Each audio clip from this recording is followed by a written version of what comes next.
అందరికీ వందనములు. Gateway ministries వారి ద్వారా ది మెసేజ్ అను ఈ ఆధ్యాత్మిక కార్యక్రమమును వినుటకు ప్రేమతో ఆహ్వానించుచున్నాము. పరిశుద్ధాత్మని ప్రేరణతో అనేక చోట్ల దేవుని పనిలో అద్భుతముగా వాడబడుచు అనేక ఆత్మల రక్షణకు అనేక కుటుంబములు దేవునిచే ఆశీర్వదించబడడానికి కారకులైన రెవరెండ్ విఎస్సి ప్రసాద్ గారు మెసేజ్ అను ఈ ఆధ్యాత్మిక కార్యక్రమములో వర్తమానము అందించెదరు. పరిశుద్ధుడైనటువంటి యేసుక్రీస్తు శుభనామాన ఈ మెసేజ్ అనే కార్యక్రమాన్ని వీక్షిస్తున్న దేవుని పిల్లలందరికీ నా హృదయపూర్వక వందనాలు చెల్లిస్తున్నాను.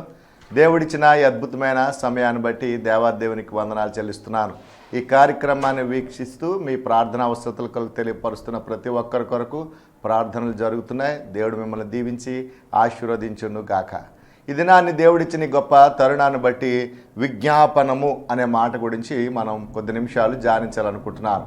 పరిశుద్ధాత్మ లేఖనాలు ఎల్లప్పుడూ నీ గురించి నా గురించి కూడా వ్యక్తిగతంగా కుటుంబ వ్యవస్థలో బలపడడానికి, వ్యక్తిగతంగా ఈ భూమి మీద మన జీవిస్తున్న కాలాలు దేవుని దగ్గర పదులు పరుచుకోవడానికి మనతో మాట్లాడుతూ ఉంటాయి. ఈరోజు విజ్ఞాపనము అనేది మన జీవితాల్లో అత్యవసరమైనది.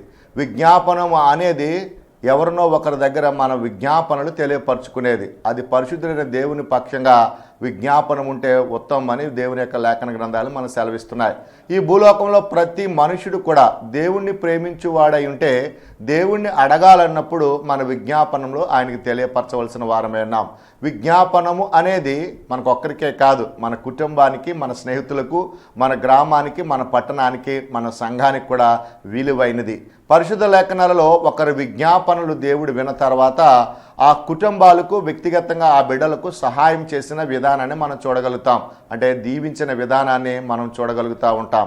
ఈ లేఖన గ్రంథాలలో పాత నిబంధన గ్రంథంలో యెషయా ప్రవచనాల ద్వారా చాలా విజ్ఞాపన వాక్యాలు మనం వింటూ ఉంటాం.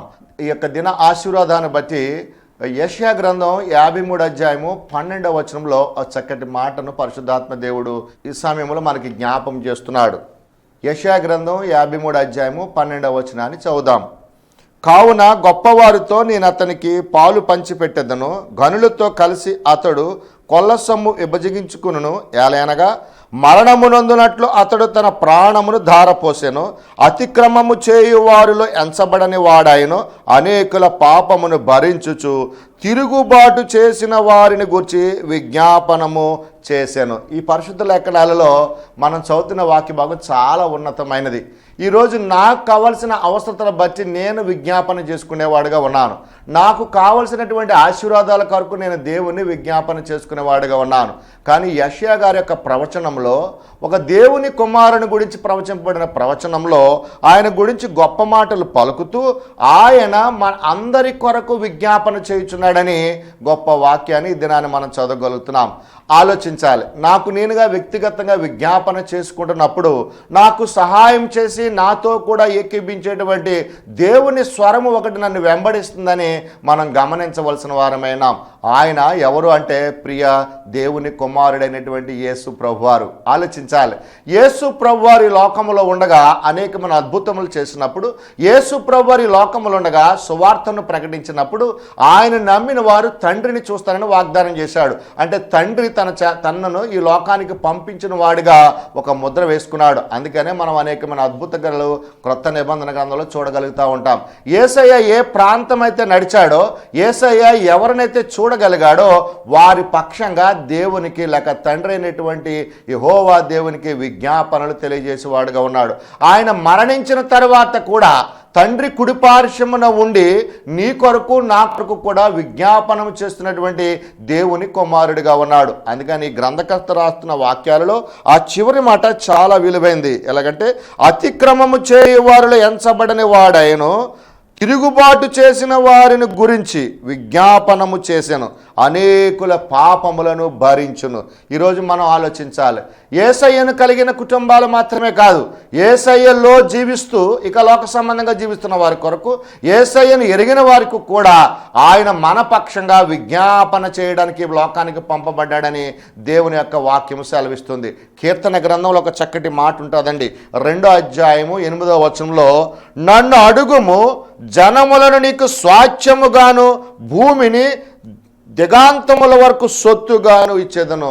ఈ పరిశుద్ధ లేఖనాలలో దేవుణ్ణి అడగడం అనేది ఎంత శ్రేష్టమైనదో చెప్పబడుతుంది. అంటే ఒక విజ్ఞాపన మనం అడిగితే ఈ జనాలను లేక ఈ భూమిని స్వతంత్రించుకునే వారిగా మనం చేస్తానంటున్నాడు. ఈ భూమి మీద ఆశీర్వాదాలు కావాలని అడుగుతున్నప్పుడు యేసయ్య అనేటువంటి దేవుని కుమారుని జ్ఞాపకం చేసుకోవాలి. ఎందుకంటే తల్లి గర్భములో వేయబడక మునిపే నీ కొరకు నా కొరకు పాపం అనే ఈ లోక జీవితంలో ఉద్భవించబడక మునిపే, పాపమును ఎరగని వారిగా ఉండక మునిపే, పాపములో మనం పాలుపంపులు లేక మునిపే, తల్లి గర్భములో ఉండగానే యేసయ్య అనేటువంటి దేవుని కుమారుడి ద్వారా పరిచయం చేసినటువంటి దేవుడు ఈ దినాన్ని మనకు సెలవిస్తున్న మాట ఏమిటంటే, నేను మీ పక్షంగా విజ్ఞాపన చేస్తున్నాను, నేను మీ పక్షంగా దేవుణ్ణి లేక తండ్రిని అడుగుతున్నాను. మీకు ఏం కావాలి? ఈ భూలోకంలో ఆశీర్వాదాలు కావాలా?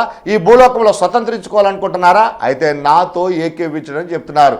ఈరోజు మనం నిజంగా ఆలోచించాలి. వాక్యం ఇచ్చిన వారు ప్రతి ఒక్కరు కూడా నేను కుమారునితో ఏకీభిస్తున్నానా లేదా అని. కుమారునితో ఏకీభవించాలంటే ఖచ్చితంగా ఆయన చెప్తున్న వాక్య భాగాలలో ఈ లోకంలో రక్షణ భాగ్యం అనేటువంటి సువార్త చాలా ముఖ్యమైనది. ఆయన అనేక మందిని శిష్యులను ఏర్పాటు చేసుకుని సర్వ సృష్టికి సువార్తను ప్రకటించండి అన్నాడు. సువార్త ద్వారా మాత్రమే మన పక్షంగా విజ్ఞాపన చేస్తున్నటువంటి కుమారుని మనం సంపాదించగలుగుతూ ఉంటాం. సువార్త ద్వారా మాత్రమే దానిని విని దానిని గైకొని దాని రక్షణ భాగ్యంగా మనము అంగీకరించినప్పుడు మాత్రమే ఈ భూమిని కానీ ఈ లోకముల ఆశీర్వాదాలు కానీ స్వతంత్రించుకునేటువంటి దేవుని పిల్లలుగా మనం తయారు చేయగలడు. ప్రియమైనటువంటి దేవుని పిల్లలారా, దేవుని వాక్యమైనటువంటి సహోదరి సహోదరులారా, ఈరోజు వాక్యంలో గమనించగలగాలి. నీ విశ్వాస జీవితంలో యేసయ్యను కలిగి ఉన్నావా లేదా అని. నీ విశ్వాస జీవితంలో యేసయ్య నీ కొరకు విజ్ఞాపన చేస్తున్నాడా లేదా అని గమనించగలిగిన వారై ఉండాలి. అది తెలుసుకున్నప్పుడు మాత్రమే వాక్యం ఏమిటో మనకు అర్థమవుతూ ఉంటుంది. చాలామంది వాక్యము కన్నా దేవుడు చేసిన మేలుల కొరకు ఎదురు చూస్తూ ఉంటారు. అద్భుతం, దేవుడు మేలులు చేయగలగలడు. దేవుడు సర్వ సృష్టికి ఆధారకర్త. ఈ లోకంలో ఎవరైనా సరే వ్యాధి బాధ శోధనున్న వారిని కనికరించగల దేవుడు. ఆయన పేరే కనికరమ గల దేవుడు. ఆయన మనకు కావాలంటే ముఖ్యంగా వాక్యాన్ని వినాలి. వాక్యమే సత్యమైన లోకంలో రాయబడి ఉంది. బైబిల్ గ్రంథంలో రాయబడిన మాట ప్రకారంగా లోకములో వాక్యమే సత్యము. సత్యము అనగా మనలను స్వతంత్రులుగా చేసేది. అంటే ఈ భూలోకంలో దేవుని పక్షంగా ఎలాగ పలకాలో, ఎలాగ జీవించాలో, ఎలాగ విజ్ఞాపన చేయాలో మనకు నేర్పించేది వాక్యము మాత్రమే. ప్రియమైనటువంటి దేవుని పిల్లలారా, అపోస్తులను అనగా 12 మంది శిష్యులను యేసయ్య తయారు చేసిన తర్వాత వారిని సర్వ సృష్టికి పంపిస్తున్న విధానంలో ఒక చక్కటి మాటను అపోస్తుల కార్యాలలో మనకి జ్ఞాపకం చేస్తున్నారు. మనం దేవుని ధ్యానిస్తున్నప్పుడు మనం ఎక్కడ వారం ఉన్నామో మనం జ్ఞాపకం చేసుకుంటూ ఈ వాక్యాలను మనం ధ్యానం చేసుకుంటే ఆశీర్వదించబడతా ఉంటాం. అపోస్తుల కార్యాలు 26వ అధ్యాయము 18వ వచనంలో ఈ విధముగా రాయబడినది, వారు చీకటిలో నుండి వెలుగులోనికి, సాతాను అంధకారము నుండి దేవుని వైపుకును తిరిగి నా యందలి విశ్వాసము చేత పాప క్షమాపణను పరిశుద్ధపరచబడిన వారిలో స్వాస్థ్యమును పొందినట్లు వారు కన్నులు తెరుచుటకై నేను నిన్ను వారి యొద్దకు పంపెదనని చెప్పాను. వాక్యం మన దగ్గరికి ఎందుకు వస్తుంది? ఈ టీవీ మాంజువాల ద్వారా కానీ, లేక రేడియోల ద్వారా కానీ, లేక సత్య సువార్త అనేటువంటి మంచి దేవాలయ దేవుడు కానీ, దైవజనుల ద్వారా కానీ వాక్యాన్ని దేవుడు ఎందుకు ప్రచురణ చేస్తున్నాడంటే ఆయన యొద్దకు మనము వెళ్ళడానికి, ఆయన సన్నిధిలో బలపడడానికి, పరిశుద్ధులుగా జీవించడానికి. యేసు ప్రభు మన పక్షంగా విజ్ఞాపన చేయాలంటే మనము రక్షించబడాలి, మనము మారు మనసు పొందాలి. ముఖ్యంగా మనకున్న దేవుని వాక్యం చేత పట్టబడిన వారమైతే, దేవుని సన్నిధిలో మనం భద్రపరచబడిన వారమైతే చీకటి సంబంధులు కాకుండా, అంటే సాతాను సంబంధులు కాకుండా దేవుని కుమారులుగా ముందు బయటికి రావాలి. దానినే ఒక భాగంలో రక్షణను రాయబడి ఉన్నది. మనం దేవుని కుమారులుగా తీర్చబడితే మన విజ్ఞాపనలు దేవుడు వింటాడు. గమనిస్తున్నారా ప్రియమైనటువంటి దేవుని పిల్లలారా? ఎందువల్లంటే వాక్యము సూటిగా నీతో నాతో మాట్లాడుతుంది.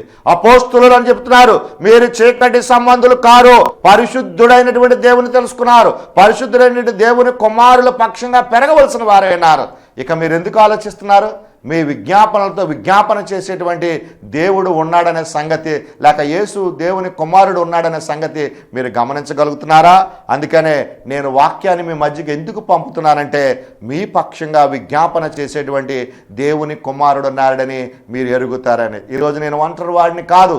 యేసయ్యను ఎప్పుడైతే తెలుసుకున్నానో, రక్షణ భాగ్యంలో ఎప్పుడైతే వచ్చానో, సాతానుని ఎప్పుడైతే నేను ఎదిరించానో, చీకటిలోంచి ఎప్పుడైతే దేవుని కుమారుడిగా వెలుగులోకి వచ్చానో నా విజ్ఞాపనలో యేసయ్య విజ్ఞాపన జతకట్టబడుతుంది. ఈరోజు ఎంత గొప్పవారమండి. నువ్వు ఏ కుటుంబంలో పెరిగినా, ఏ తల్లి గర్భంలోంచి భూలోకానికి వచ్చినా నువ్వు దేవుని కుమారుడివే. నువ్వు మారు మనసు పొందే అవకాశాన్ని భూమి మీద బ్రతుకుతున్న నీకు దేవుడు అనుగ్రహిస్తున్నాడు. నీ వేదనను బట్టి, నీ కష్టాన్ని బట్టి, నువ్వు పెరిగిన వాతావరణం బట్టి ఒకవేళ దేవుని పక్షంగా బ్రతకలేకపోతున్నావేమో, ఈరోజు గొప్ప నిర్ణయం తీసుకోవడానికి నువ్వు ప్రయత్నం చేయి.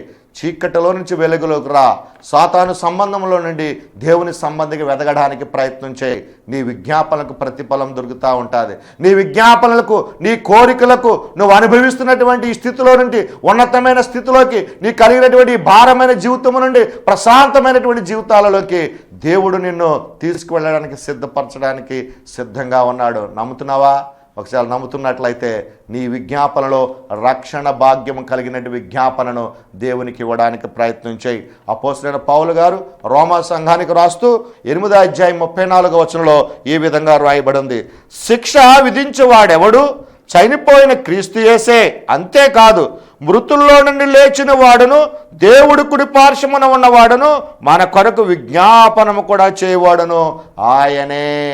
భౌతిక సంబంధంగా 33.5 సంవత్సరాల యేసయ్య ఈ లోకములో పెరిగాడు. ఈ లోకములో సువార్తను ప్రకటించాడు. ఆయన కాలం అయిపోయిన తర్వాత శిష్యులు ఆ వాక్య పరిచర్యను మొదలుపెట్టారు. ఈ దినము వాక్యము నీతో నాతో అనేక మంది దైవజనులు బోధిస్తూనే ఉన్నారు. గమనించవలసిన విషయం ఏమిటంటే, శిక్షించేవాడు అసలు ఎవరు? మనల్ని శిక్షించేవాడు యేసే కదా, మనల్ని రక్షించేవాడు కూడా యేసే కదా. ఆ యేసయ్య తండ్రి కుడిపార్శ్వము నుండి నీ కొరకు నా కొరకు కూడా తండ్రి దగ్గర విజ్ఞాపన చేస్తున్నాడనే గొప్ప సంగతిని పరిశుద్ధాత్మ దేవుడు ఈ దినాన్ని నీ కొరకు నా కొరకు బయలుపరుస్తున్నాడు. ఎంత అద్భుతమండి. విజ్ఞాపన చేసేటువంటి దేవుని కుమారుడు పక్షంగా మనం ఉన్నాం. విజ్ఞాపన చేసేవాడు ఎవరైనా మన గ్రామంలో ఉంటే, మన గ్రామం కొరకు పోరాడుతుంటే మనము ఎంత ప్రోత్సహిస్తూ ఉంటామో, మన కుటుంబాల కొరకు ఎవరైనా ఆశీర్వాదం కొరకు ఉండాలని కష్టపడి వ్యాపారం చేస్తుంటే, ఉద్యోగం చేస్తుంటే ఎంత అణిగిమణిగి, ఎంత ఆయన దగ్గర విధేయతగా మనం ఉంటామో, ఆఫ్టర్ ఆల్ మనం బ్రతికే ఈ కాలంలోనే మనకు సహాయం చేస్తున్న వారి పక్షంగా మనం ఎంత మెలకుగా ఉంటామో ఆలోచించండి. నిజాన్ని తండ్రి కుడిపార్శ్వమైనటువంటి దేవుని కుమారుడు ఒకవేళ నిన్ను శిక్షించాలన్నా, నిన్ను రక్షించాలన్నా ఆయన విజ్ఞాపనల మీద మనం ఆధారపడి ఉన్నాం. నీ విజ్ఞాపనలు విన దేవుడి కుమారుడు ఆయన మరలా తండ్రి దగ్గర విజ్ఞాపన చేస్తున్నప్పుడు నీ స్థితిని నా స్థితిని వివరించడానికి, నీ స్థితిని నా స్థితిని దేవునికి చెప్పడానికి సిద్ధంగా ఉన్నాడనే సంగతిని గమనించాలి. అందుకని ప్రియమైన దేవుని పిల్లలారా, వాక్యం వినాలి, దాన్ని గ్రహించాలి. ఎంత సూటిగా నీతో వాక్యం అంత మాట్లాడుతుంటే అంత ఆత్మీయ అభివృద్ధిని నువ్వు కలిగి ఉండాలి.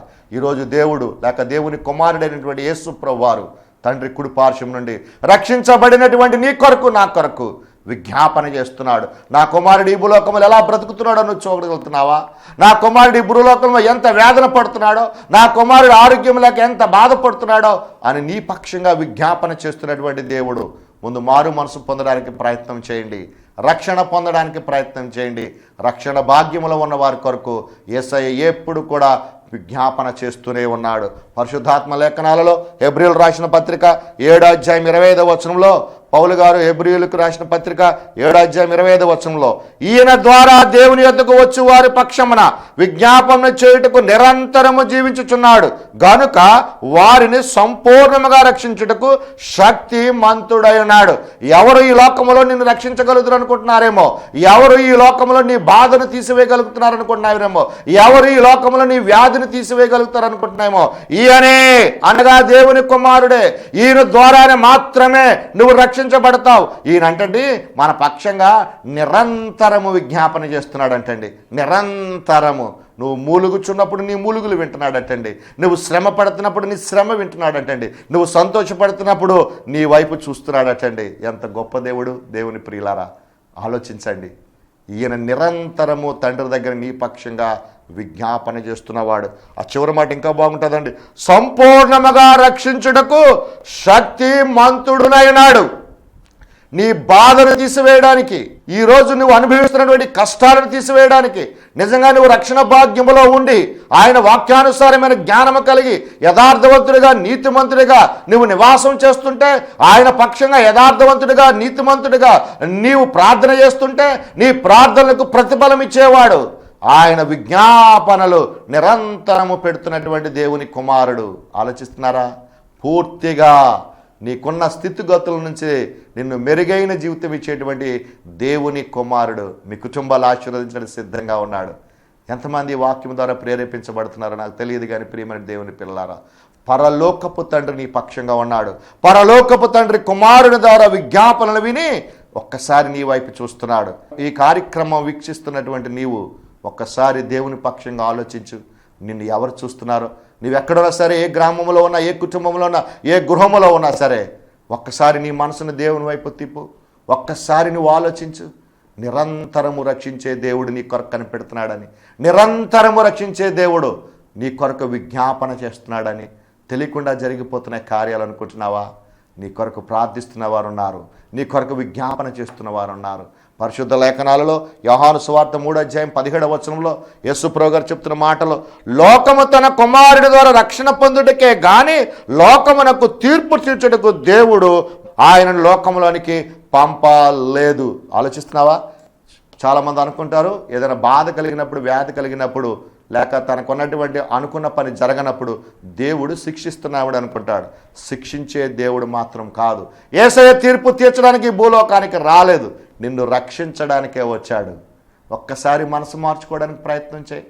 నువ్వు ఎలాంటి స్థితిలో ఉన్నప్పుడు కూడా, ఒకవేళ నా బ్రతుకు చాలా భారంగా ఉంటుంది అనుకుంటున్నావేమో, ఆ భారాన్ని తీసివేసే దేవుడు ఈరోజు నిన్ను రక్షించడానికి తన జాలిగల హస్తాలు చాపి నీ వైపు చూస్తున్నాడు. ఎంత మధురమండిది! పరిశుద్ధ లేఖనాలు వింటున్న మనము మన పాపములు భరించడానికి యేసయ్య భూలోకానికి వచ్చాడు. మన అతిక్రమాలు క్షమించడానికి యేసయ్య భూలోకానికి వచ్చాడు. ఆయన ఎంత మంచివాడంటే తిరుగుబాటు చేసిన వారి పక్షంగా విజ్ఞాపన చేస్తున్నాడు. ఒకరోజు యేసయ్యను కాదని, ఒకరోజు దేవుని వాక్యాన్ని కాదని బ్రతుకుచున్న మన కోసమే ఆయన విజ్ఞాపన చేస్తున్నాడు. రక్షించబడడానికి నువ్వు సిద్ధం కావుతున్నావా? నీ విజ్ఞాపనలు ఆయన విజ్ఞాపనతో ఏకీభవించాలంటే రక్షణ భాగ్యం ఉత్తమమైనది. దేవుని వాక్యంలోనే మార్కు సువార్త 13:13 నా నామము నిమిత్తం అందరి చేత మీరు ద్వేషింపబడుదురు, అంతము వరకు సహించిన వాడే రక్షణ పొందును. ఈ బాధలు కానీ, నీకున్న సమస్యలు కానీ భరించిన వాడు రక్షణ భాగ్యం పొందుతాడు. వాడే నిజంగా రక్షణ పొందినవాడుగా దేవుని యొక్క వాక్యం రాయబడి ఉంది. ఎంతండి మన జీవితాలలో, సగటు జీవితంలో ఎంత కోల్పోయామో, మన దైనందిన జీవితంలో ఎన్ని ఆశీర్వాదాలు కోల్పోయామో, దానికి నురంతల ఆశీర్వాదాలు ఇచ్చే దేవుడు మన పక్షంగా ఉన్నాడండి. ఒకసారి ఆలోచించండి దేవుని వాక్యాన్ని. అంతము వరకు సహించిన వాడే రక్షణ పొందును. రక్షణ జీవితం అనేది నలగగొట్టబడడానికి దేవుడు మనం సిద్ధపరిచేది. మేలిమి బంగారములాగా తయారు చేయడం కోసం, స్వర్ణము వలె మెరిమరిచిపోయేటటువంటి దేవుని పిల్లలుగా మనం తయారు చేయడం కోసం దేవుడు అద్భుతమైనటువంటి క్రియలు మన గృహాలలో చేయడానికి సిద్ధంగా ఉన్నాడు. Very simple. విజ్ఞాపన చేస్తూ ఉంటే, మారు మనసు కలిగిన విజ్ఞాపన, ఈరోజు వాక్యానుసారమైన జ్ఞానంలో సర్వ సృష్టికి సువార్తను ప్రకటించమన్న దేవుని మాటలు వింటే ఆ వాక్యము నిన్ను స్వతంత్రులుగా చేస్తుంది. ఆ వాక్యము నిరంతరము రక్షించేటువంటి దేవుని పక్షంగా నిన్ను నడిపిస్తుంది. ఎంతమంది మాటలు వింటున్నారో నాకు తెలియదు, కానీ దేవుని ప్రియులారా, పరిశుద్ధాత్మ దేవుడు నీతో నాతో మాట్లాడడానికే ఈ సమయంలో ఆయన ఈ పరిశుద్ధ లేఖనాలు తెరిచి చూపిస్తున్నాడు. చూద్దాం దేవుని యొక్క వాక్యములో. లూకాసు వార్త 18:13 సుంకరి అనేటువంటి ఒక వ్యక్తి ఉంటాడు. ఆ సుంకరి ప్రార్థనలో ఒక స్పష్టత మనకు కనబడతా ఉంటుంది. అయితే సుంకరి దూరముగా నిల్చుండి ఆకాశము వైపు కన్నులెత్తి ధైర్యము చాలక రొమ్ము కొట్టుకొనుచు, దేవా పాపినైన నన్ను కరుణించమని పలికెను. ఇది చాలా స్పష్టంగా దేవుడు నీతో నాతో మాట్లాడుతున్నాడు. ఎట్లాగంటే దేవుని ప్రియులారా, హృదయములో నుంచి వచ్చే మాట దేవునికి చాలా ఇష్టమైంది. అది విరిగి నలిగినటువంటి హృదయంలోంచి రావాలి. చాలామంది దేవునితో మాట్లాడడం అంటే ఏదో సింపుల్గా ఫోన్లో ఎవరితోనో మాట్లాడుతున్నట్టుగా, లేకపోతే ఎవరో కుటుంబీకులతో మాట్లాడుతున్నట్టుగా అనర్గళంగా మాట్లాడుస్తారు. ఇక్కడ సుంకర్ అనేవాడు ఎలా మాట్లాడాలో దేవునితో, ఎలా విజ్ఞాపన చేయాలో మనకు నేర్పిస్తున్నాడు. ఎలా చూస్తున్నాడండి? దూరముగా నిలుచుండి ఆకాశం వైపు కన్నులెత్తి ధైర్యము చాలక, అమ్మ కన్నులెత్తుచుటకును కూడా ధైర్యం సరిపోవట్లేదటండి. ఎంత భయం కావాలండి దేవుని దగ్గర విజ్ఞాపన చేయాలంటే, ఎంత తగ్గించుకుని మనం దేవుని దగ్గర విజ్ఞాపన చేయాలంటే, ఎంత మనకు మనంగా ఎంత దిగి దేవుని దగ్గర మనం విజ్ఞాపన చేయాలో ఆలోచిస్తున్నారా? చాలామంది లోక సంబంధంగా ఉద్యోగాన్ని బట్టి, ఈ లోక సంబంధంగా ఉన్నటువంటి ధనాన్ని బట్టి, ఈ లోక సంబంధంగా ఉన్న పలుకుబడిని బట్టి దేవుడి దగ్గర కూడా చాలా గర్వంగా బ్రతకడం మనం చూస్తూ ఉంటాం. నిజంగా వాక్యం ఏంటంటే ప్రియమైన దేవుని పిల్లలారా, ఆలోచించండి. దేవుడు చెప్తున్న మాట ఏమిటంటే ఖచ్చితంగా మనం ఏం చేయాలండి? ఆయన వైపు చూడడానికే భయపడే స్థితిలో అంత భయాన్ని కలిగి దేవుణ్ణి విజ్ఞాపన చేయాలండి. నా జీవితంలో దేవుడు చేసిన మేలును ఎన్నడూ జ్ఞాపకం ఎన్నడూ కూడా మర్చిపోనటువంటి స్థితిలో ఉండేవాడుగా, ఎన్నడూ కూడా విడిచిపెట్టనటువంటి స్థితిలో ఉండేవాడుగా, ఒకప్పుడు నేను అవిధేయుణ్ణి, ఈ దినాన్ని దేవుడు ఇంత అద్భుతం చేశాడని స్పష్టంగా దేవునితో మాట్లాడే బిడ్డలుగా మనం ఉండాలండి. మనకి ఈ సుంకరకండి కన్నులెత్తుటికి కూడా ధైర్యం సరిపోవట్లేదండి. రొమ్ము కొట్టుకుంటున్నాడండి, దుఃఖిస్తున్నాడండి. ఎంత నలిగిపోతున్నాడో దేవునికి విజ్ఞాపన చేసుకోవడానికి. అయ్యా నా పాపములు క్షమించు, అయ్యా నేను చేసినటువంటి నా జీవితంలో నా పొరపాటులను క్షమించని ఎంత గంభీరంగా ధైర్యము చాలని వాడుగా రొమ్ము కొట్టుకుంటూ దేవుణ్ణి అడుగుచున్నాడు. ఎప్పుడైనా ఆలోచించామో మన విజ్ఞాపన దేవునికి తెలియపరుస్తున్నప్పుడు ఏ విధంగా మనం అడుగుతున్నామో? ఈరోజు మనకి సమస్యల వలయంలో ఉన్నాం. ఈ భూలోకంలో మన జీవన విధానం చాలా కష్టంగా ఉంటుంది. నలిగిపోతున్నాం.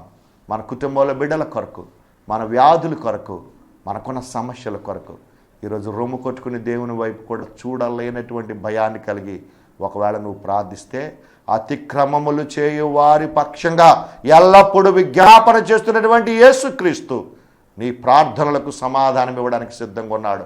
నీ విజ్ఞాపనకు సమాధానం ఇవ్వడానికి సిద్ధంగా ఉన్నాడు. విజ్ఞాపనకు సమాధానం ఇచ్చేటువంటి తండ్రి ఖచ్చితంగా హృదయాలను పరిశీలిస్తున్నాడు. ఆలోచిస్తున్నారా? ఏ హృదయముతో నీవు అడిగావా అని, ఏ హృదయముతో నువ్వు దేవుని సన్నిధికి వచ్చావా అని. దేవుని యొక్క వాక్య భాగంలో రోమిలకు రాసిన పత్రిక 8వ అధ్యాయము 26వ వచనం అంటాడు, ఉచ్చరింప సఖ్యము కాని మూలుగులలో ఆ ఆత్మ తానే మన పక్షముగా విజ్ఞాపనము చేయుచున్నాడు. దేవుని ఆత్మే మన పక్షంగా విజ్ఞాపన చేయుచున్నాడు. కొన్ని సమస్యలు చెప్పలేకపోతున్నాం, కొన్ని విషయాలు మనం చేసిన అపరాధాల బట్టి దేవుని దగ్గర మొరపెట్టలేకపోతున్నాం. కానీ నలిగినటువంటి మనసు నీకున్నట్లయితే దేవుడే మాట్లాడుతున్నాడు. మూలుగులో నుంచి నువ్వు మాటలాడలేనటువంటి నమ్మశక్యము కానటువంటి మాటలు కుమారుడి ద్వారా తండ్రి విని మనల్ని క్షమించడానికి సిద్ధంగా ఉన్నాడు. ఆత్మే మన పక్షంగా పోరాడుతుంది. ఆత్మే మన పక్షంగా దేవుని సన్నిధిలో విజ్ఞాపన చేస్తుంది. ఆలోచిస్తున్నారా ప్రియమైనటువంటి దేవుని పిల్లలారా? పరిశుద్ధ లేఖనాలలో పాత నిబంధన గ్రంథంలో ఎంతమంది భక్తులు దుఃఖించి రోధించి ఏడుస్తుంటే దేవుడు వారి మొరలు విని మేలులు చేశాడో మనం ఎరిగిన వారం కదా. యేసయ్య ఈ భూలోకంలో బ్రతికి ఉన్నప్పుడు అనేక మంది ఆయన పాదాల దగ్గర కన్నీరు కార్చి ఏడ్చినప్పుడు ఆ మొరలు విని ఎంతమందికి మేలు చేశాడో యేసయ్య ఎరిగిన వారం కదా. మన విజ్ఞాపనలు ఏ విధంగానే ఆలోచించండి. వ్యాధి గల వారి విజ్ఞాపనలు విన్న దేవుడు ఆ విజ్ఞాపనలకు సమాధానం ఇవ్వలేదా? కుమారులు పోగొట్టుకున్న, తండ్రులు పోగొట్టుకున్న బిడ్డలపై ఆయన కృపను చూపించలేదా? భర్తలు పోగొట్టుకున్నటువంటి స్త్రీలపై ఆయన కృపను చూపించలేదా? విజ్ఞాపననే దేవుడు మన అతిక్రమాలు క్షమిస్తాడు. ఈ దినం సిద్ధపడదాం. నీ వ్యాధి ఏదైనా, శోధన ఏదైనా, బాధ ఏదైనా, నువ్వు క్రైస్తవుడు అయితే, నువ్వు దేవుని కుమారుడు అయితే, పాప జీవితం నుంచి రక్షించబడినట్లయితే దేవుని సన్నిధికి రా. నీ విజ్ఞాపన వినడానికి దేవుడు సిద్ధంగా ఉన్నాడు. తండ్రిని దేవుని చేత పంపబడిన దేవుని కుమారుడు నీ పక్షంగా విజ్ఞాపన చేయడానికి సిద్ధంగా ఉన్నాడు. ఆలోచిస్తున్నారా? వాక్యం ఇంకా వినాలి, వాక్యములో పెరగాలనుకుంటే మందిరాన్ని విడిచిపెట్టకండి, మీ దైవజనుని విడిచిపెట్టకండి. దైవజనులు చెప్తున్న ప్రతి మాట కూడా చాలా శ్రేష్టమైనది, విలువైనది. ఈ భూలోకంలో విస్తారంగా అనేక మంది స్నేహితులతో మాట్లాడతాం. ఈ భూలోకంలో విస్తారంగా అనేక మంది బంధువర్గంతో మాట్లాడతాం. ప్రాధాన్యతను పెంచండి. దేవుని సేవకులతో మాట్లాడడం ప్రారంభించండి. దేవుని సన్నిధిలో మాట్లాడడం ప్రారంభించండి. దేవుని వాక్యం వినండి. వింటే మనం శక్తివంతులవుతాం, బలవంతులం అవుతాం. ఈ పరిశుద్ధాత్మ వాక్యము ద్వారా మన పక్షంగా విజ్ఞాపన చేసే దేవుడు, మన పక్షంగా విజ్ఞాపన చేసే దేవుని కుమారుడు ఒకరున్నారు యేసయ్యని గమనించి ఆయన సన్నిధిలో మనం పెరుగుదాం. ఈ దినం నీ అవసరం ఏదైనా సరే, ఈ దినం నీ యొక్క స్థితిగతులు ఏదైనా సరే దేవుని సన్నిధిలో విజ్ఞాపన చేయడానికి సిద్ధపడదాం. మారు మనసు కలిగినటువంటి ప్రార్థన దేవునికి ఇష్టమైంది. సుంకరి వలె ఆయన రొమ్ము పట్టుకున్నట్టు ఆయన చూడలేనటువంటి స్థితిలో మనం ప్రార్థిస్తే ఖచ్చితంగా మన ప్రార్థనకు సమాధానం ఇస్తాడు. ప్రార్థనలు ఏకీవిస్తారా? కృపామేడ దయగల తండ్రి, నీ శ్రేష్టమైన నామాన్ని బట్టి ప్రభా, నీవిచ్చిన కాలాన్ని బట్టి మా విజ్ఞాపనలు వినే దేవుడుగా ప్రభా, మా కొరకు విజ్ఞాపన చేస్తున్నటువంటి యేసుక్రీస్తుని మేము జ్ఞాపం చేసుకున్నాం. మా కుటుంబాలు ఏ స్థితిలో ఉన్నా ఎరిగిన దేవుడు, మా బిడ్డలు ఏ స్థితిలో ఉన్నారో ఎరిగిన దేవుడు ప్రభా. మా వ్యాపార ఉద్యోగాలు ప్రతిదాన్ని ఆశీర్వదించండి. ఈ ప్రార్థనలు ఏకీవిస్తున్న కుటుంబానికి ప్రభా నూరంతల ఆశీర్వాదాలు అనుగ్రహించండి. వ్యక్తిగతంగా నువ్వు వారితో మాట్లాడండి ప్రభా. నీ కృపను నీ దయని కుటుంబాల పెద్ద ఉంచమని మా ప్రభును ప్రియకుమారుడైన యేసయ్య నామమున అడుగుచున్నాను తండ్రి, ఆమేన్. దేవుని యొక్క మహాకృపను బట్టి ఈ కార్యక్రమం జరిగించడానికి దేవుడిచ్చిన గొప్ప అవకాశాన్ని బట్టి దేవాదేవునికి స్తోత్రాలు చెల్లిస్తున్నాను. ఆ విధంగా వింటున్న మీ అందరికి కూడా మరొకసారి నా హృదయపూర్వక వందనాలు. మీరు తెలియపరుస్తున్నట్టుగా మీ ప్రార్థనలు లేక మీ అవసరతల కొరకు ప్రార్థించబడుతున్నాయి. దేవుడు మన ప్రార్థనలు ఆలకించి మీ అందరికీ మేలు చేసి దీవించుగాక. ఆమేన్. Our God is a great big God. Our God is a great big God. Our God is a great big God, and He holds us in His hands. He is higher than the skyscraper. He is deeper than a submarine. He is wider than the universe, beyond my wildest dreams. And He knows me and He loves me since before the world began. How wonderful to be a part of God's amazing plan. Our God is a great big God. Our God is a great big God. Our God is a great big God, and He holds us in His hands. He is higher than the skyscraper. He is deeper than a submarine. He is wider than the universe, beyond my wildest dreams. And He knows me and He loves me since before the world began. How wonderful to be a part of God's amazing plan. Our God is a great big God. Our God is a great big God. Our God is a great big God, and He holds us in His hands. And He holds us in His hands. And He holds us in His hands. And He holds us in His hands. మా address reverent VSC Prasad గారు, gateway ministries, 82-16-34 Burma colony, Rajahmundry 533106, Andhra Pradesh, India.